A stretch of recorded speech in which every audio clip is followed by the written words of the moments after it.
Just gonna let this sit here for a minute. Welcome to the live session. I hope that everybody's enjoying their Monday. I wanted to start doing these like power hours to just really give you guys some really helpful feedback on your journey, pivoting into tech, pivoting into leadership, or negotiating your salary, or just doing what works best to advance your career. Every day around my lunch hour, when I'm in my office, I've decided to go ahead and stop and dedicate some time to some real hardcore coaching to offer you guys a sense of direction.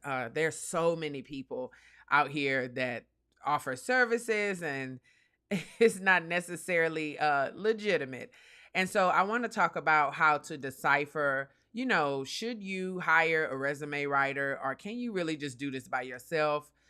Because there's so many resources out there, but at the same time, what is the benefit of paying someone? And then if you pay someone, how do you really decipher what's best? So let's jump right into it. I started this DIY versus resume writer because I was in a Facebook group and people were hardcore arguing about this. And so I read through the comments. Some people made strong points. Some people were just really emotional. But the question is, like, do you really need to hire a resume writer? If so, how do you do it? Because a lot of people have been talking about getting scammed or not getting a product that's really worth paying for. And most importantly, can you just DIY this, right? And if you do, what are some really valuable resources? So, like usual, if you have questions, just feel free to go ahead and drop me a link. If you guys hear noise in the background, it's because they're cutting the grass. So just mute that out. So which one do you choose, guys, right? Everybody in today's day and age, everybody's an expert. What do you choose? Okay, so first things first, make sure when you're reading comments online or taking advice from people that you keep it about your personal goals and you keep it about you. I know that sounds really simple, but it's really easy to get washed up into these debates and conversations online where people make things appear a lot more easy than they really are. So do what works best for you. Do what works best for the area you're struggling with, and make sure you make it about you. When somebody complains or says something works or doesn't work, ask yourself, is that person in the same position as you? Are they on the same career path as you? And things of that caliber, because it's really easy to get caught up into these arguments, especially online. So the doing it for yourself route may work. Here's a few things to point out. This route may really work for you if you're just looking for a lateral move with a competitor and you know your industry, right? You might be able to just tweak and clean up your resume from here, right? If you're looking for a side job or a part-time gig. If you're looking for a job in your industry, because most people know their industry, the lingo, the terminology. If your resume has been working, but you need a few tweaks, right? I always say, if you're getting interviews, ask yourself, what kind of interviews are you getting? And is that what you want? If you're getting interviews, but you're being told you're overqualified, you need a resume writer, right? If you're getting interviews and they're telling you you're underqualified, you probably need a resume writer because you're not doing a very good job at capturing it yourself, right? If you're getting no interviews, it means your resume is outdated. Okay. And so these are the signs you need to really look for. If your finances are really tight, you need to make sure you come to all my sessions that I run on LinkedIn because they're free. And I understand, money's tight for a lot of people, especially with all this, when we came out of the pandemic and we're still coming out of it. So it's a little bit dry as far as resources. But when you take the DIY route, I always like to tell people, make sure you're using this little list to make sense of it. Because like I say, if you're just trying to make a quick move, if your resume's working, and you're just having problems with your interview, it may mean you need to focus on your interview. So know what your issue is before you start taking advice. That's my point with that one. Next, I want to say the doing it yourself route may work. I'm not opposed to this. I believe that sometimes when you do things yourself, you learn more. However, I do believe that it's an overwhelm of resources out there. So at the end of this session, I'll be dropping a few resources that I think are pretty awesome and amazing. LinkedIn allows you to build your resume. So it can be pretty helpful to you in that manner. So I'll drop some resources below after the live. Okay. So I want to go to the next slide. What about people who say it's a waste? Some people feel strongly opposed because they have a personal experience, right? And so when you see people give a bad review or tell you you should not use a service or you shouldn't do this, always ask them, how did you find that service or resume writer and who was it? Because if they tell you that, oh, I found them on Fiverr or Indeed, or it depends on where these people are getting resources. If I tell you, something doesn't work, it depends on where I'm getting it from, right? Where am I getting that information from? Because when I'm around executives, they tend to know executive writers. So it depends on the person you're asking. The next point I want to make was just be clear. Who was it? Go look at that person's page, and that lets you know to maybe stay away from that person, or if that service isn't right for you. So when you see people complaining about their experience, always ask them that question so that you can avoid that mess. Let's talk about you, what you need and what you really need to do, because it may not just be a resume. This is a very real thing. So I'm going to take you through a few things to help you avoid a scam. A lot of the times when people get a resume writer and they don't like it and they say, I spent $500 or $300, this was a waste, you should never have to spend as much on a resume. That's not necessarily true. The question is, did you understand what you needed before you went in? It goes back to me asking you in the very beginning, what do you need? Because you need to base that off of what is your goal. Keep it about you. I said that because that's what takes me here. If you don't know how to manage your expectations and you don't know what you need, and you just give somebody your resume and pay them $300, they're just going to look at what you already have and reword it. That's it. Okay. And so you need to manage your expectations and ask questions based on what your needs are. Are you fully aware of your needs? Right? It's not just a resume writer. You need to be able to tell them what it is that you're trying to convey.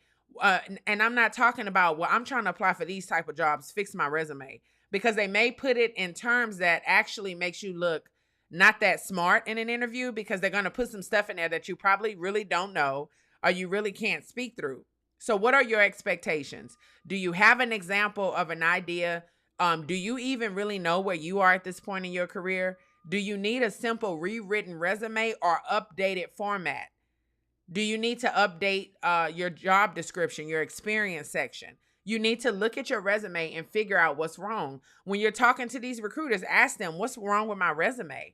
And use that as feedback. Instead of asking for help for free, maybe ask in Facebook groups, does this resume cover and translate? Oh, I found a misspelled word.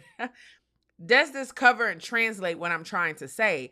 I don't have anything against asking for help for free. That's not what I'm saying. But you could better utilize people's time and get to the point if you know exactly what's wrong with your resume. If somebody says, I don't understand what you mean with your experience section, it's all over the place. The format looks bad. I can barely see the font. Get that constructive criticism and give that to the resume writer, right? Some recruiters just know when they see it, but they aren't necessarily resume writers. So make sure you have clarity before you spend your money, because that's how you manage expectations. That's how you make sure that you get the most for your money, and that recruiter has a sense of, that resume writer has a sense of direction. Except that you have a blind spot, right? If you're going to a new industry, think of it in terms of translating. Okay, so if you hire a resume writer and you don't really understand that industry, you might want to communicate that to them. Okay, ask the resume writer, can they translate? Before you give someone your money, are you asking this resume writer, hey, do you have experience with helping someone from medical translate their resume to move into being a scrum master for a major corporation? Listen to their response, because if they say, I can do it, but I've never done it, you're taking a gamble.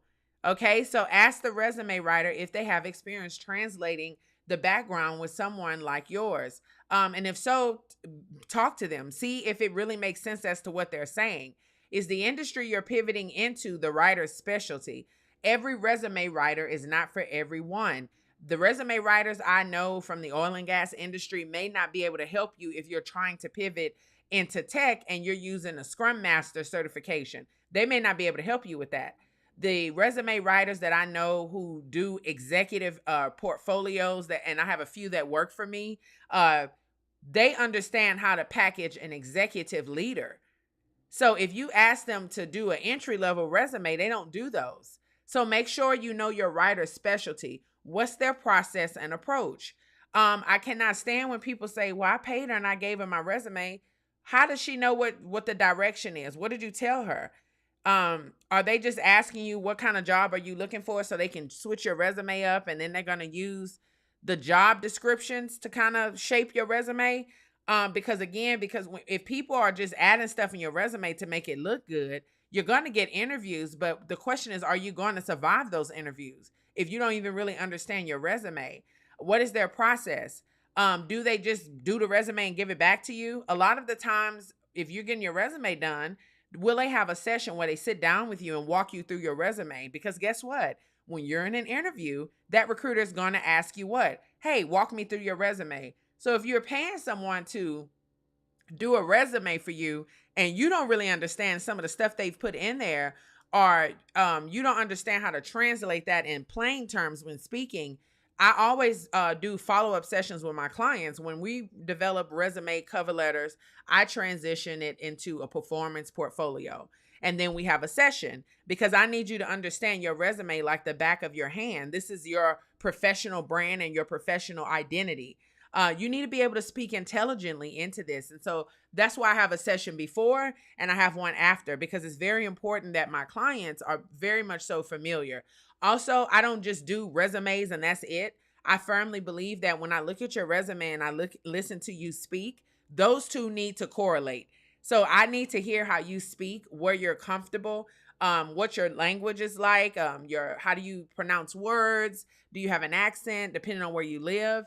Have you ever applied to these types of jobs? Because when I redo the resume and then the cover letter, I may need to prep you on the way you introduce yourself and the way you communicate in an interview. And this all goes back to you understanding what your issue is. I personally use a career assessment or some type of assessment to know who I'm dealing with. But all resume writers don't do that. Okay. Recommendations to get the right help. What is the problem with your resume now? Take inventory. What are recruiters always asking you to clarify? A resume writer cannot help you with that, and neither can a DIY. This is on you. What are recruiters always asking you to clarify? Okay, can you explain a little bit? You said you were a project manager, and now you're saying you are a director. Was that a promotion? So that lets you know that, oh, it's not communicating clearly in my resume that I was promoted. Do you see where I'm going with this, guys? Are you often being told you're overqualified or underqualified? I really need to know that if I'm working with a client, because if you are overqualified, you and I need to have a tenure and contribution assessment, because I need to assess and understand who you are in your organization, what your contribution is, and most important, who are you on today's market? Because if you are overqualified, you need to move up the ladder. If you are underqualified, then we need to find what is bringing attention to that and amplify it. So again, this is why I always start my clients off with assessments, and we have a conversation along the way, because there's no way somebody could just take your resume and fix all of this without communicating or having some type of process. Even if you take the DIY approach, you still need to be very clear on how to fix these issues. Do you want to move up the ladder? If so, where and to what industry? And what kind of company are you trying to go to? I don't believe in just doing a regular resume. There's no such thing as a resume that translates everywhere. You need to be very clear on what the goal is and what the direction is at this point in your career. Okay? If you're not getting any callbacks, then your resume is probably outdated. I don't know how many times I have to tell people this. If you haven't updated since 2019, the whole resume is outdated, because the industry now is using new terminology and new terms to update your resume. You may not understand that or really get that if you're doing a DIY. And if you use the wrong resume writer, then it's a waste of your money, because you don't know what questions to ask them. Okay. And so you need to figure out what is the problem now with your resume. Okay. If you guys have questions, you can ask along the way. If you want to take the leadership route, are you headed towards executive leadership? Does this role require a portfolio?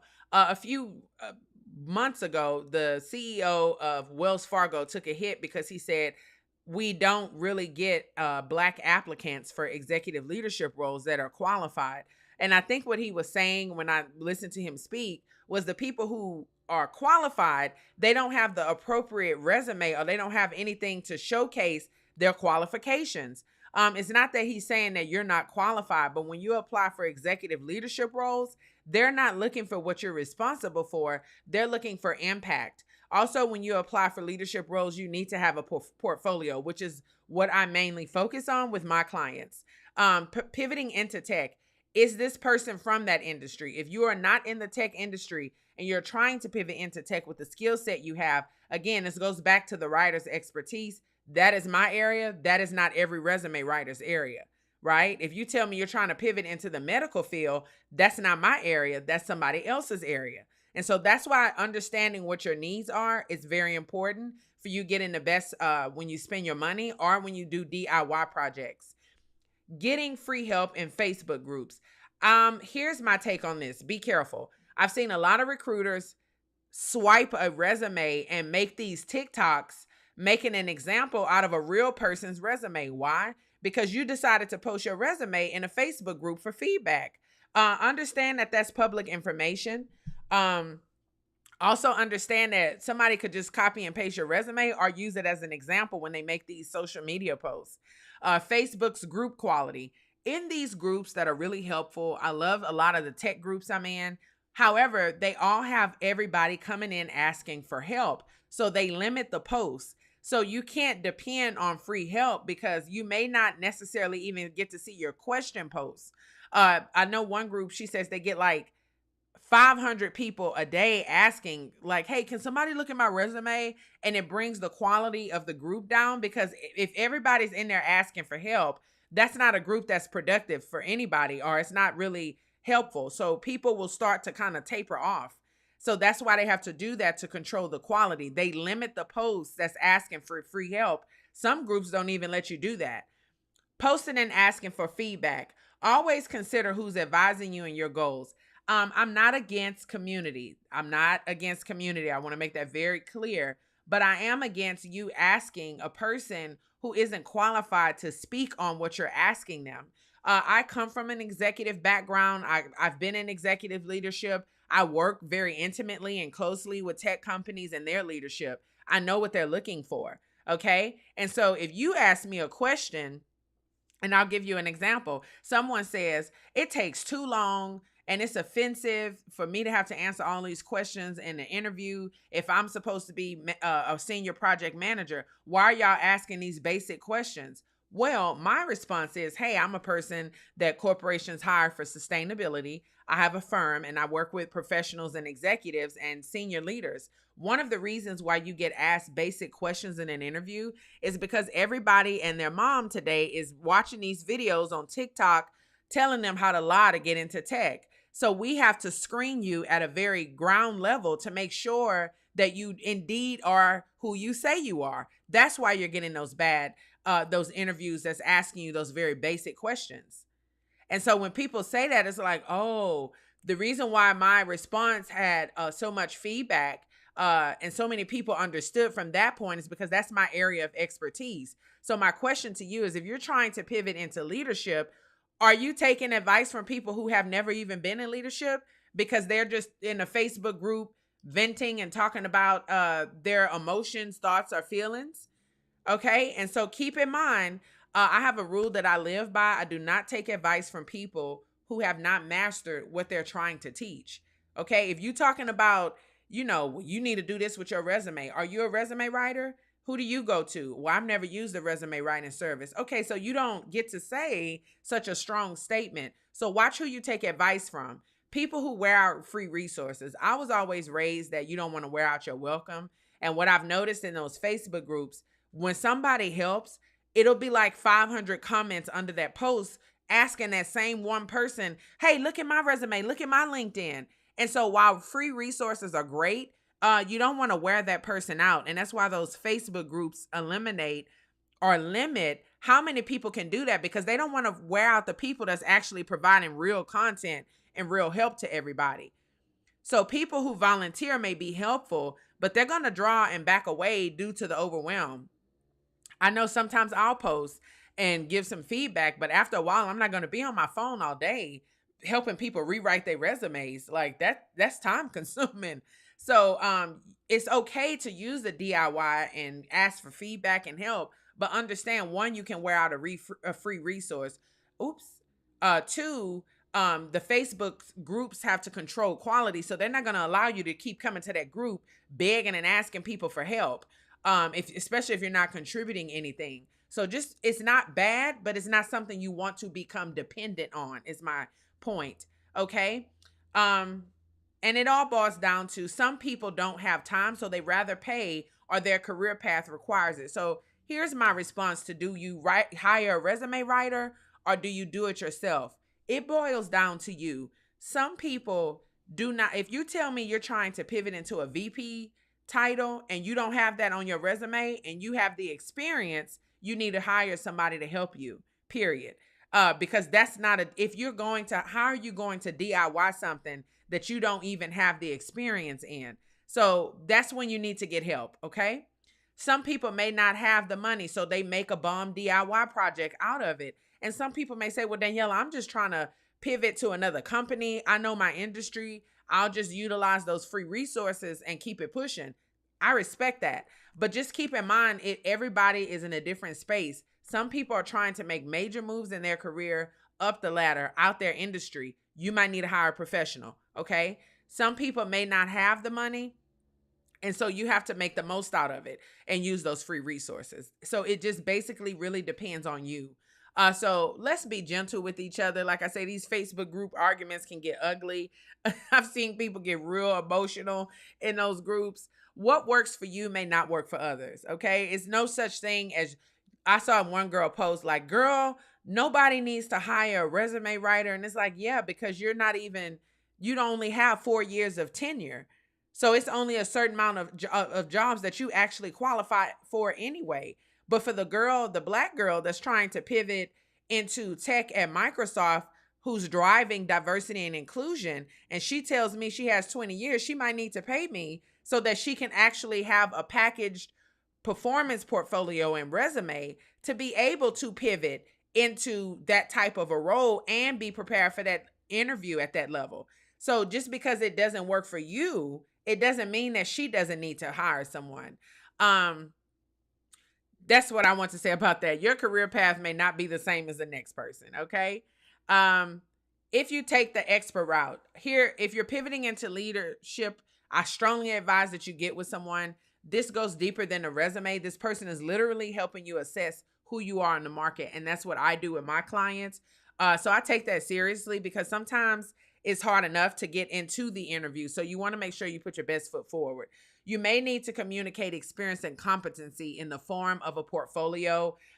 When you go up the ladder, these people want more than just a resume. They may want a performance portfolio. They may even ask for you to do a presentation. I've done several of those. Halliburton requires a presentation from their leaders. Some companies may have a round where they want you to get up and walk them through your performance portfolio. And so it just depends on what's being asked of you. All tech pivoting is not the same. There are so many non-tech roles where you may have someone able to help you translate and align what you do. So just keep in mind, all tech pivoting is not the same. Some of these free resources out there are for people who have tech certifications, and it's even a cap on what they can really ask for or how many people are applying for those jobs. Okay. So little story time about myself. I always like to let people know. One of the reasons why I think in some communities, specifically in the Black and brown communities, we are resistant to executive services. Like, ooh, I don't see how somebody asked me, how do you pay $300, $400, $500 for a resume? That's ridiculous. No, it's not. And the reason you probably think it's ridiculous is because your lack of exposure to the C-suite level executives or VPs. Okay. And so this is a sign not to throw shade, but for you to level up on what you're exposed to. Because if you are a VP and you are some type of executive, or you're trying to move into a leadership role, that is a standard fee for most of those types of resumes, because they have much more in them than just your experience. Um, Also, if I'm prepping somebody for a C-suite level job, there's a whole process to that. They're going to ask me for a resume portfolio. Then I may have to put something together that explains their portfolio in the form of a presentation, a cover letter, and the list goes on. So, yeah, that is not overly priced. I think sometimes when we have a lack of exposure to these levels of leadership or opportunities, we don't really know what that game plan requires. The resume changes as your career grows. So the more tenure you have, the more your resume should be changing. This week, I'm going to also go over how to hire a career coach, because a lot of you know that I do leadership career coaching. So I want to talk about that. But when I pay for executive services, I have spent a lot of money on executive services, well over $500. And would I say it was worth it? Absolutely. Because this is at a time where I was at a director's level and I wanted to become a VP. That salary took me well over the 300K mark. So I needed to speak with someone who understood what was required and expected of me at that level. I also want to say this.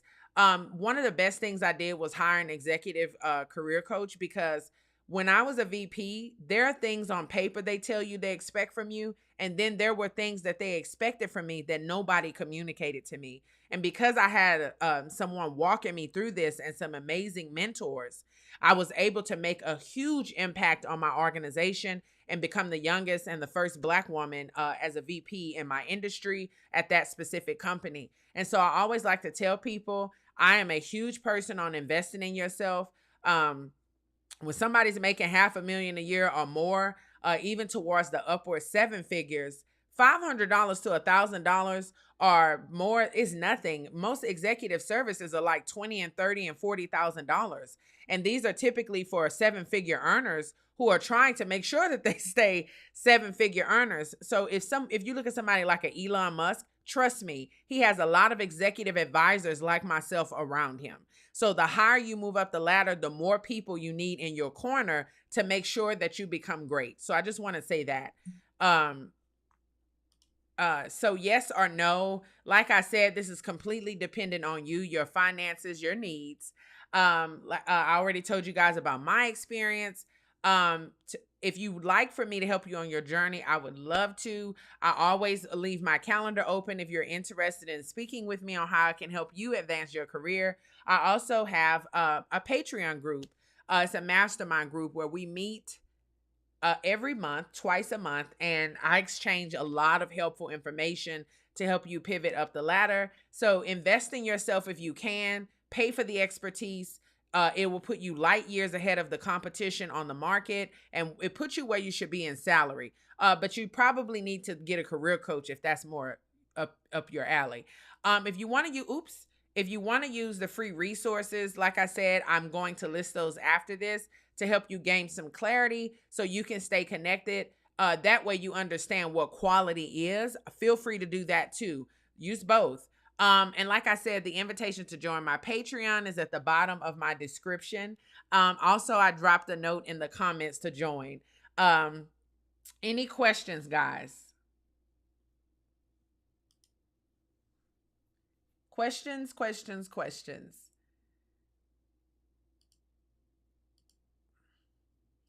And like I said, this is the end of my session. I really am passionate about doing these sessions because I feel like in my community as a woman of color, there's so much information that we don't have access to, because I was fortunate enough to be able to have such an amazing career before going off onto my running my own company. I am one of the first and only sustainability and experts in my field. I am also the only advisory firm for executive and senior leaders that's owned by a Black person in the state of Texas.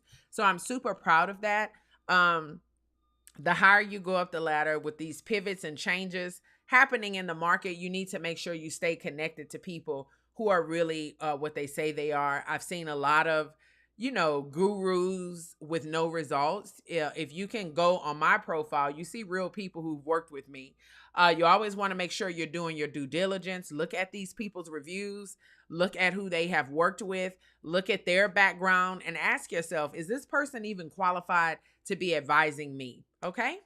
So I hope that this was helpful, guys, and it gave you a sense of direction. Like I said, I'm going to be posting in the comments or in the description the free resources a little bit later today, and I might run this session again this evening. Thank you for those who joined in and watched. God bless and have a great afternoon.